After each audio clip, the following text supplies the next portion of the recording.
Nehru trophy ജലമേളയിൽ 2ാം സ്ഥാനത്തേക്കുള്ള ഫലപ്രഖ്യാപനം തടഞ്ഞതിൽ പരാതി. Punnamada boat club Alappuzha ജില്ലാ കളക്ടർക്ക് പരാതി നൽകി. വ്യാജ പരാതിയെ തുടർന്ന് ട്രോഫി തടഞ്ഞുവെച്ചെന്ന് ചൂണ്ടിക്കാട്ടിയാണ് 2ാം സ്ഥാനം നേടിയ പുന്നമട ബോട്ട് ക്ലബ്ബ് പരാതി നൽകിയത്. ഓണത്തിനു ശേഷം പരാതികൾ പരിശോധിക്കുമെന്ന് ജില്ലാ കളക്ടർ അലക്സ് വർഗീസ് 24-നോട് പറഞ്ഞു. പരാതികളുണ്ട്, നമുക്ക് അപ്പീൽ ജൂറിയുണ്ട്, ജൂറി ADM നേതൃത്വത്തിൽ അപ്പീൽ ജൂറിയുണ്ട്. ആ പരാതികളൊക്കെ പരിശോധിച്ചതിന് ശേഷം എൻ്റെ നടപടി എടുക്കുന്നതാണ്. അത് നമുക്ക് ഈ പരാതി നോക്കിയിട്ട് ശേഷം 2-3 കാര്യങ്ങളുള്ളത്. നമുക്ക് 25% ആൾക്കാരെ മാത്രമേ നമ്മളുടെ ഔട്ട്സൈഡ് സ്റ്റേറ്റിൽ നിന്ന് എടുക്കാൻ പാടുള്ളൂ. പക്ഷേ പല കേസുകളും അതിൽ കൂടുതലുണ്ടെന്നാണ് നമ്മൾ മനസ്സിലാക്കുന്നത്. അപ്പോൾ ആണെങ്കിൽ പരിശോധിച്ചതിന് ശേഷം എടുക്കാമല്ലോ. ഇൻ ക്യാമറ എല്ലാ കാര്യങ്ങളും ഡീറ്റെയിൽസ് ഉണ്ട്, എല്ലാം വെരിഫൈ ചെയ്തതിന് ശേഷം ചെയ്യാം.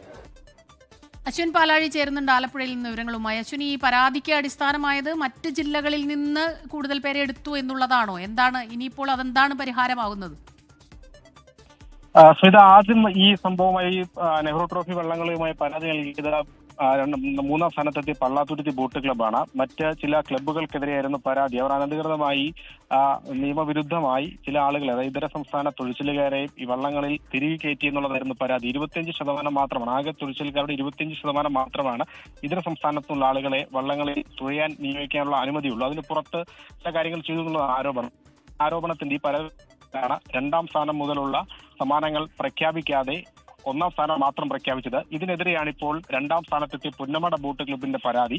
എത്രയും വേഗം ഫലം പ്രഖ്യാപിക്കണം എന്നുള്ളതാണ് അവരുടെ ആവശ്യം. അല്ലാത്തപക്ഷം വരാനിരിക്കുന്ന ചാമ്പ്യൻസ് ബോട്ട് ലീഗിൽ അടക്കം പങ്കെടുക്കുന്നതിന് പല ബോട്ട് ക്ലബ്ബുകൾക്കും അത് വെല്ലുവിളിയാകും. അപ്പോൾ അവരെ ഈ CBL പങ്കെടുക്കുന്നതിൽ നിന്ന് വിലക്കാനുള്ള സാധ്യതകൾ പോലുമുണ്ട്. അത് വലിയ വെല്ലുവിളിയിലേക്കാണ് പോകുന്നത്. എന്തായാലും ഈ പരാതി ഇന്ന് മുതൽ ജില്ലാ കളക്ടർക്ക് മുന്നിലേക്ക് എത്തിയിട്ടുണ്ട്. ആകെ 10 പരാതികൾ ഇതുവരെ ലഭിച്ചിട്ടുണ്ട്. ഈ പരാതികളിൽ പരിഹാരമായാൽ മാത്രമേ ഈ നെഹ്റു ട്രോഫിയുടെ ഫലം ഔദ്യോഗികമായി പ്രഖ്യാപിക്കാനാകൂ. അത് ഓണത്തിന് ശേഷം എന്നുള്ളതാണ് ജില്ലാ കളക്ടറുടെ നിലപാട്.